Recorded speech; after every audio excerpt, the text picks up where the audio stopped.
Super star ரஜினிகாந்தோடைய birthday நாளைக்கு பிரம்மாண்டமாக celebrate பண்ணப்படுறாங்க. மேலும் 50 வருடங்களாக சூப்பர் ஸ்டார் ரஜினிகாந்த் திரைத்துறையில் சாதனை செஞ்ச விதமாக 50வது பொன்விழா ரஜினிகாந்தோட பிறந்தநாள் அன்னைக்கு கொண்டாடப்படுது. அன்றைக்கி தான் பார்த்திங்கன்னா படையப்பா படத்தை ரீரிலீஸ் பண்ணுறாங்க. ரஜினிகாந்த் தான் இந்த படத்தோட கதையை எழுதுனதாகவும் மேலும் இந்த படத்தை ப்ரொடக்ஷன்ஸ் பண்ணதும் ரஜினிகாந்த் தான் என அவரே சொல்லியிருந்தார். முதலில் இந்த படத்தில் நீலாம்பரி அப்படின்ற கேரக்டருக்கு நான் ஐஸ்வர்யா ராயை தான் தேர்ந்தெடுத்து வச்சுருந்தேன். ஆனால் கடைசியில் KS ரவிக்குமார் தான் இந்த படத்துக்கு நீலாம்பரின்ற கேரக்டருக்கு ரம்யா கிருஷ்ணனை பரிந்துரை செஞ்சார். அதை தொடர்ந்து தான் ரம்யா கிருஷ்ணனை வச்சு இந்த படம் சூப்பர் டூப்பர் ஹிட் அடிச்சது. இப்போ இந்த படத்துடைய 2ஆம் பாகம் நீலாம்பரி அப்படின்ற பெயரிலேயே படையப்பா 2 உருவாக்க போகுது. இந்த படத்திற்கான ஸ்கிரிப்ட் ஒர்க்ஸ் தற்போது போய்கொண்டிருக்கு. மேலும் நீலாம்பரியா யார் நடிக்க போகிறாங்க அப்படின்ற குழப்பமும் தற்போது ஏற்பட்டிருக்கு. ரம்யா கிருஷ்ணனே இந்த படத்தில் நீலாம்பரியாக நடிப்பாங்களா? அப்படி இல்லைனா ஒரு பக்கம் ஆரம்பத்தில் நீலாம்பரி கேரக்டருக்காக மீனா நான் நடிக்கிறேன் அப்படின்னு சொல்லிட்டு ரஜினிகாந்த் கிட்ட சொல்லியிருந்தார்.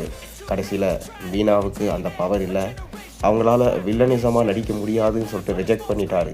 அப்பத்திலிருந்து மீனா ரஜினி மேலே கோபமாக இருந்துட்டு வராங்க.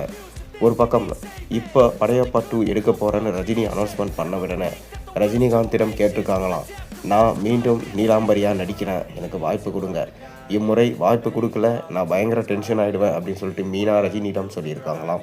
ரஜினியும் யோசித்து பார்க்குறேன்னு சொல்லியிருக்காரு. இன்னொரு பக்கம் படையப்பா 2 படத்தில் முக்கியமான நடிகரும் ரஜினியோடு சேர்ந்து நடிக்க போகிறாரு. மேலும் டபுள் ஆக்ஷனில் ரஜினி வர அதிக வாய்ப்பு இருக்கிறதா சொல்லப்படுகிறது. படையப்பா 2 படையப்பா 1ஓட சீக்வலாக இல்லாமல் படையப்பா 2 தனி கதையாக நீலாம்பரி, அதாவது பொன்னியின் செல்வனில் நந்தினி அப்படின்ற கேரக்டருடைய இன்ஸ்பிரேஷனை தான் இந்த படத்தை எடுத்திருந்தார். அதே போல் தான் அந்த நந்தினி கேரக்டரோட இன்ஸ்பிரேஷன் தான் இந்த நீலாம்பரி. இந்த நீலாம்பரி என்ற ஒரு பெண் கேரக்டர் எந்தளவுக்கு அரகண்ட்டாக இருந்து என்னென்ன வேலைகள்லாம் செய்யக்கூடாதோ அந்த மாதிரி செஞ்சு கடைசியில் எப்படி அவங்க திருந்தாமலே இறந்து போயிடுறாங்க அப்படின்னு தான் முதல் பாகத்துலேயும் வச்சுருந்தார். அதே போல் தான் இந்த 2ஆம் பாகத்துலேயும் கதை வடிவம் அமைக்கப்படுறதா சொல்லப்படுகிறது. மேலும் ரஜினிகாந்தோட பிறந்தநாள் ஸ்பெஷலாக படையப்பா 2 படத்திலிருந்து ஏதாவது சின்ன அப்டேட் வெளியாகலாம் என எதிர்பார்க்கப்படுகிறது. அது மட்டும் இல்லாமல் ஜெயிலர் 2 படத்திலிருந்தும் ஃபஸ்ட்டு சிங்கிள் சாங் ரிலீஸ் ஆக அதிக வாய்ப்பு இருக்கிறதா சொல்லப்படுகிறது.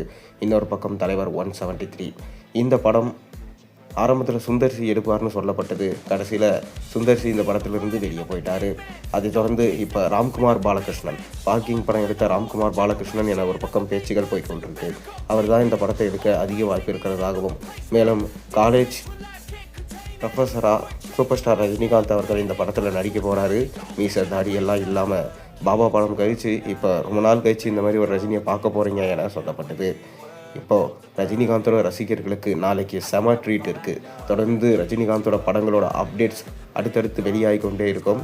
பொறுத்திருந்து பார்ப்போம். நீங்கள் என்ன நினைக்கிறீங்க? உங்கள் கருத்துக்களை மறக்காம கீழே கமெண்ட்டில் சொல்லுங்கள். மேலும் சேனலில் போடுற ஒரு வீடியோஸ் முடிச்சுனா மறக்காம சேனலுக்கு சப்ஸ்கிரைப் பண்ணுங்கள், லைக் பண்ணுங்கள், பெல் ஐகானை ப்ரெஸ் பண்ணுங்கள். அப்போ தானே போடுற வீடியோஸ் எல்லாம் நோட்டிஃபிகேஷனாக வந்து சேரும்.